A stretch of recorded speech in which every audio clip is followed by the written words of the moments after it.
we just got to Dave Ramsey's headquarters out here in Nashville, Tennessee. Listen, you guys, I don't think you realize Dave Ramsey is a billionaire. And you see these big buildings all around here, this campus, guys, he owns all the real estate here. He owns like $600 million, or I think like $800 million worth of real estate. I'm gonna ask him to see how much he actually owns and really the blueprint on what it takes to become a billionaire in today's world, you guys. So let's go meet up with the legend right now, Dave Ramsey, and go see what he has to say.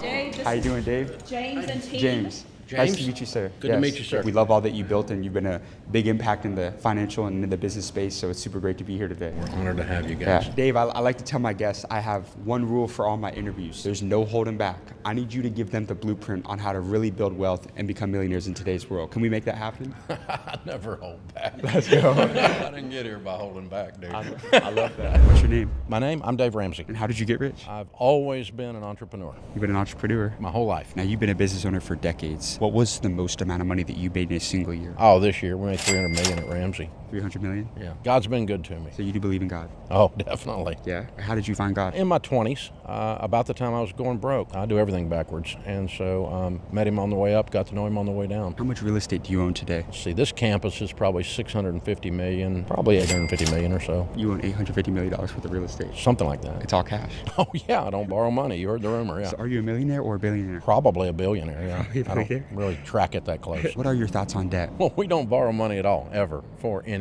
But why? Think about the biggest companies in the world. Even Apple, they borrow money every single quarter. Why not take on that extra capital to scale even more? It's risk. Debt equals risk. And the borrower is slave to the lender. And so we've gone slowly because we did it with organic cash. And so it took us a while. But then when something like a COVID hits, we don't go out of business. How do you get the money to buy that property, though? A little bit at a time. I mean, the first time we bought this particular piece of acreage, it was $10 million for 48 acres a long time ago. And we didn't have the money to do anything with it. We just bought the dirt. And we said, someday we'll put a building on it when we've got the money. And we began to save and watch the cash flow, and the company was growing and just kept dumping everything we made into this concrete thing here, and it turned out to be a really, really good investment. Patience was a very important ingredient to your success. Yeah, and 2008, real estate was on sale. I had a bunch of cash then, and I bought a whole bunch of stuff at 15, 20 cents on the dollar. And I was buying a lot of really nice properties for nothing. So it was a great deal. So when it comes to creating wealth in real estate, what is your best advice to somebody trying to become a real estate millionaire in today's world? It's the opposite of what everyone else says, obviously. I'm going to tell you to pay cash and move slow. The interesting thing about real estate, when you don't have any debt on it, is it cash flows, like crazy cash flows, like lots of cash. And if you get one or two properties, pretty quickly they'll throw off enough cash to buy the third one. And then you get this positive snowball working in your favor. All this cash is coming at you, and you can move on out. So the hardest one is the first one, and the next hardest is the second one, and the next hardest is the third one. But if you buy good properties and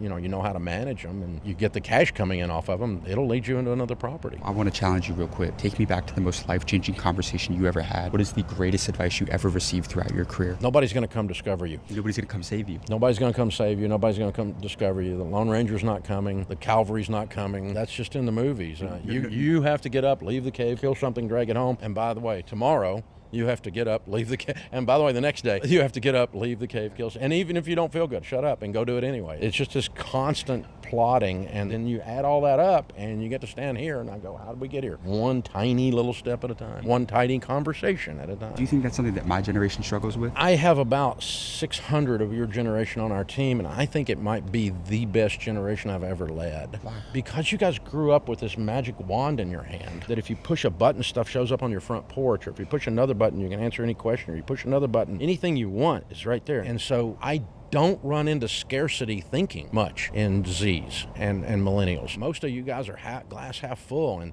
anything is possible because, by God, if you push a button, anything's possible, right? I mean, it's in your DNA, the way you were brought up, and it's just wonderful. The thing y'all get accused of, which is inaccurate, I think, is this entitlement thing. And of course, there's some idiots that are entitled, but there are people in my generation who are entitled. But I think what people get confused about, because everything's easy, y'all are always looking for an easy button and you want it fast. And the best barbecue is cooked the whole weekend, not in the microwave. How old are you now? 65. Dave, if me and you died tomorrow and you had one more guiding principle to leave with the younger generation, what would that be? Follow God. Who's your God? Who's my God? Yeah. The one and only, the great I am, Jesus. Jesus is king. Jesus is king. I love it. You got amazing advice, sir. Thank you, brother. Thank you so much for your time. I appreciate it. Pleasure to be with you.